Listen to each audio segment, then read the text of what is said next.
Selected Stories by Anton, Chekhov. On arriving at Deadville Station, Gleb Smirnov, the surveyor, found that the farm to which his business called him still lay some 30 or 40 miles farther on. If the driver should be sober and the horses could stand up, the distance would be less than the 30 miles with a fuddled driver and old skates for horses. It might amount to 50. "Will you tell me, please, where I can get some post horses?" asked the surveyor of the station master. "What? Post horses? You won't find even a stray dog within 100 miles of here, let alone post horses. Where do you want to go?" "To Devkino, General Herbotov's farm." "Well," yawned the station master, "go round behind the station. There are some peasants there that sometimes take passengers."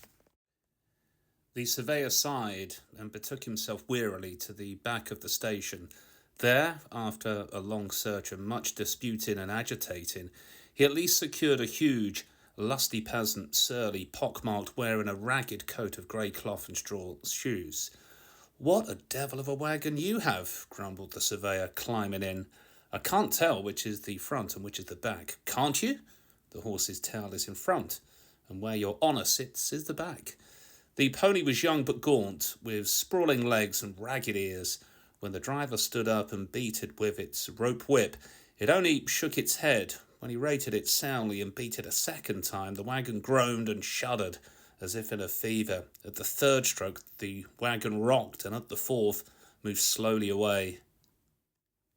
"Will it be like this all the way?" asked the surveyor, violently shaken and wondering at the ability of Russian drivers for combining the gentle crawl of a tortoise with the most soul-racking bumping. "We'll get there," the driver soothed him. "The little mare is young and spry. Only let her once get started and there is no stopping her. Get up, you devil." They left the station at dusk. To the right stretched a cold, dark plain so boundless and vast that if you crossed it, no doubt you would come to the other end of nowhere. The cold autumn sunset burnt out slowly where the edge of it melted into the sky. To the left, in the fading light, some little mounds rose up that might have been either trees or last year's haystacks. The surveyor could not see what lay ahead, for here the whole landscape was blotted out by the broad, clumsy back of the driver. The air was still, but frosty and cold. "What desolation," thought the surveyor, trying to cover his ears with his coat collar. "Not a hut nor a house. If we were beset and robbed here, not a soul would know it. Not if we were to fire cannons. And that driver isn't trustworthy. What a devil of a back he has. It is as much as a man's life is worth, even to touch a child of nature like that with his forefinger.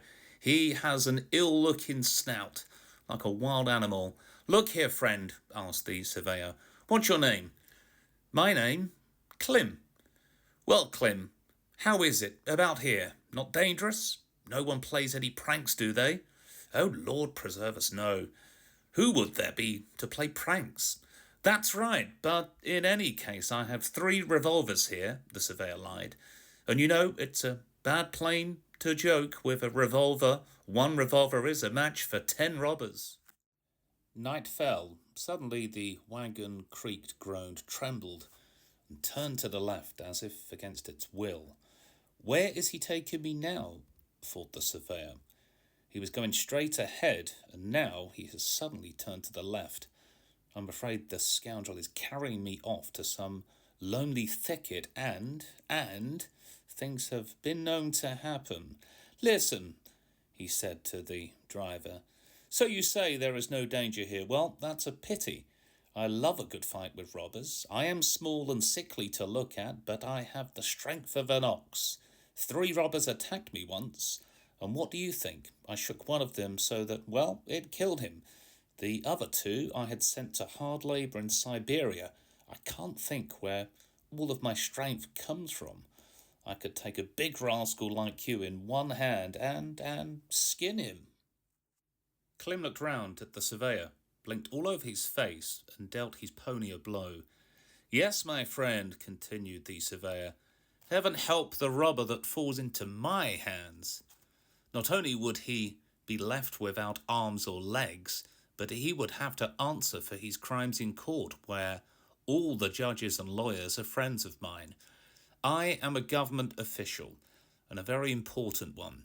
When I'm travelling like this, the government knows it and keeps an eye on me to see that no one does me any harm. There are policemen and police captains hidden in the bushes all along the road. Stop! Stop! Yelled the surveyor suddenly. Where are you going? Where are you taking me to? Can't you see? Into the wood. So he is, thought the surveyor. I was frightened. I mustn't show my feelings. He has already seen that I am afraid. What makes him look around at me so often? He must be meditating something. At first, we barely moved, and now we are flying. Listen, Clem, why do you hurry your horse so? I am not hurrying her. She's running away of her own accord. When once she begins running away, nothing will stop her. She is sorry herself that her legs are made that way. That's a lie, my friend, and I can see it's a lie. I advise you not to go so fast. Hold your horse in, do you hear? Hold him in. Why? Because I have 4 friends following me from the station. I want them to catch up. They promised to catch me up in this wood. It will be jollier travelling with them. They are big, strong fellows. Every one of them has a revolver. Why do you look round and jump about as if you were sitting on a tack? Hey, see here. There is nothing about me worth looking at. There is nothing interesting about me in the least, unless it is my revolvers.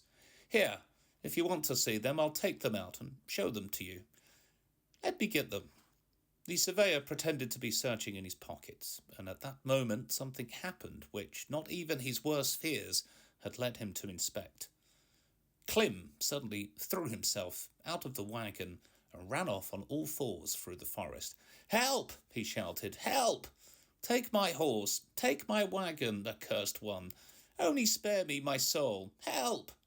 The sound of his hurrying footsteps died away. The dry leaves rustled, all was still. When this unexpected judgment fell on him, the surveyor's first act was to stop the horse. Then he settled himself more comfortably in the wagon and began to think. So he has taken fright and made off the fool. Well, what should I do now? I don't know the way, so I can't go alone. And anyway, if I did, it would look as if I had stolen his horse. What shall I do? Clem, Clem. Clem, answered the echo. At the idea of spending the whole night alone in a dark forest, listening to the wolves, the echo and the snorting of the lean pony, the surveyor felt the gooseflesh running up and down his spine. Clem, he yelled. Dear old Clem, good old Clem, where are you? For 2 hours he called, and it was not until he had lost his voice and resigned himself to the thought of a night in the forest that a faint breeze brought him the sound of a groan. Clem, is that you, old man? Come, Clem, let us start. You'll kill me. Why, Clem, I was only joking, old chap. Upon my word, I was. Fancy my carrying revolvers with me. I lied like that because I was afraid. Do let us start. I am frozen. Clem, thinking no doubt that the real robber would have made off long ago with the horse and wagon, came out of the forest and approached his fare with caution. What are you afraid of, idiot? I was only joking, and you are afraid of me. Get in. Lord, mister, muttered Clem, climbing into the wagon, if I had foreseen this, I wouldn't have taken you for 100 rubles. You have nearly scared me to death. Clem beat his pony, the wagon shuddered. Clem beat him again, the wagon rocked.